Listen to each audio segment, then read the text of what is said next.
Hey everyone, welcome to another vlog. It's been about 4 months since I've uploaded, and honestly so much has happened within that time. I knew after Bandas y Trocas that I would not be able to travel as much because I knew I was going to start school. So going to school full-time and also working, it really took a toll on me. I was working 9 p.m. to 6 a.m. and I went to school 7 a.m. to 3 p.m. so I tried to nap every second I could. I was falling asleep at work, I was falling asleep at school. Like, if you know me, you know I love my sleep. It was a really difficult time for me. I did end up finishing school.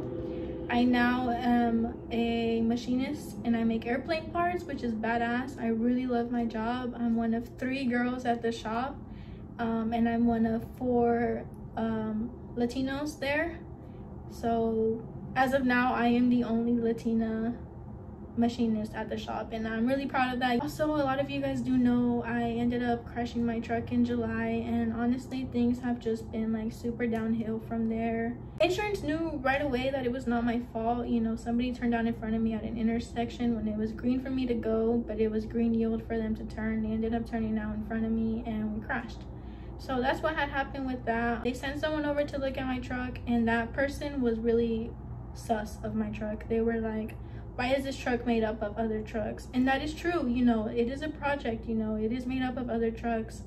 Originally my truck is a round eye, not a cat eye, so they're like, why does this have a whole complete other front end? Why does this truck have a whole SS kit? Why does this bed not belong on this truck? You know, obviously SS's come extended cab, not single cab.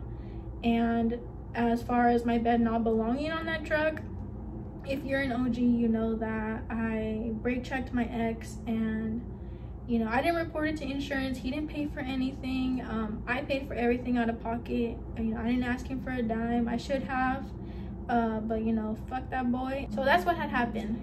They ended up calling somebody else to look at it and like inspect it, and that person, basically what they were trying to say was that this is like a chop shop shit, like this is something not right, like, you know. Basically they were looking at me as a type of suspect. So they ended up calling the police. I couldn't answer the phone at work. Like I said, I work like at a machine shop, so it is very loud. I can't hear when my phone rings very much. I can barely feel it vibrate in my pocket, just because I work with a lot of air tools and, you know, like the tumblers and stuff, like everything vibrates around me anyway, so it was really difficult for me to like even answer the phone call. But the police called, you know, whenever they went, and they ended up impounding my truck, and it's been sitting there for 2 months. That's where it's currently still at. At this point, I've had to do everything I possibly could to show them that, you know, I paid for this truck, I bought all these parts, like I did this to this truck. Like, it was nothing like sus, you know, like I didn't do anything. Probably about 2 weeks ago, they ruled me out as a suspect. Insurance ended up, you know, closing their case, and they're like, okay, whenever you get the truck released to you, we're gonna send somebody else and we're gonna give you like the final estimate on how much we're gonna pay you to fix the truck. So right now I'm just waiting for the police, and it's frustrating.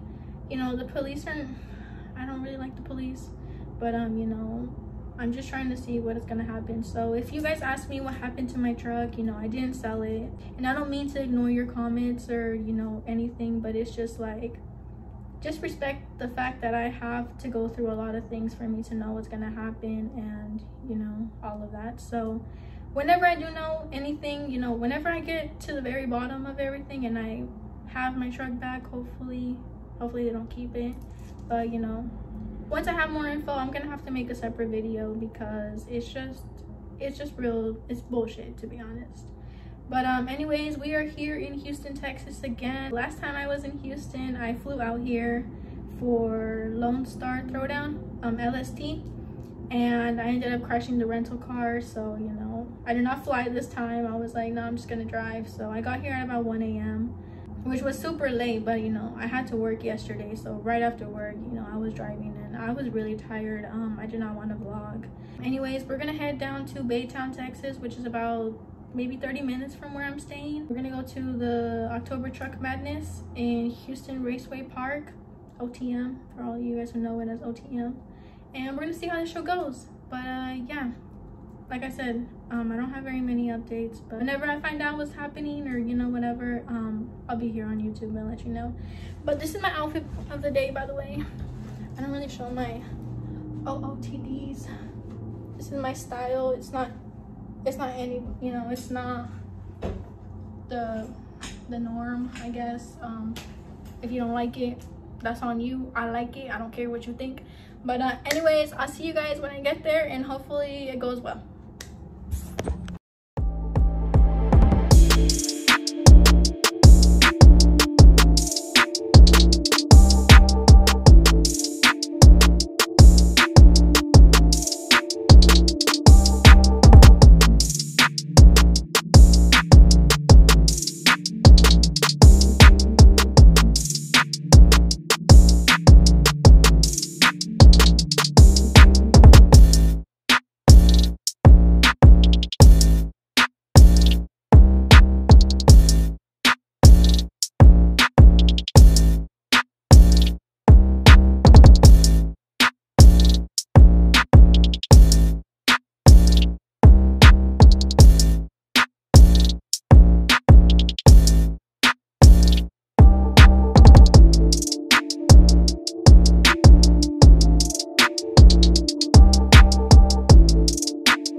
like always, it was a good time. I want to give a big shout out to Jerry for hanging out with me the whole time. Honestly, if it wasn't for him, I would have been by myself, and you know, after a while being alone, you get a couple clips and you decide to leave because nobody likes to be a loner. big shout out to him. You know, it's good to have that one person to like kick it with at his show, because you know, like always, it's just me. Nobody comes with me. Nobody ever wants to come to truck shows with me, and that's cool. You know, I don't mind doing my own thing. I don't mind traveling and driving all this way, you know, by myself. Like, it's a good way to clear my mind. And also a big shout out to Brenda and Freddie from Team Empire, Houston chapter, of course.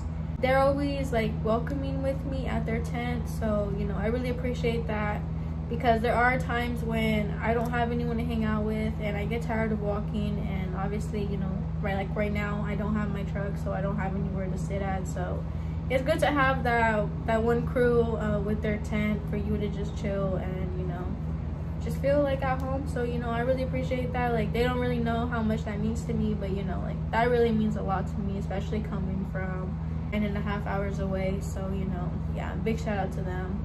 That's gonna be it for today's vlog, and you know, hopefully I upload soon with an update on the truck. Another big shout out to the people who, you know, respect my situation and are not constantly up my ass, like as soon as they see me, what's up with your truck, what happened with your truck, when are you gonna get your truck back, like, you know, did you fix your truck, like, you know, bro, like, can you just please, you know, let me have my time, you know, let me get my shit together, because, you know, at the same time, I don't really know what's going on. You know, I'm a sitting duck right now, like I said. Yeah, we're gonna have to see what happens. Hopefully it's something positive.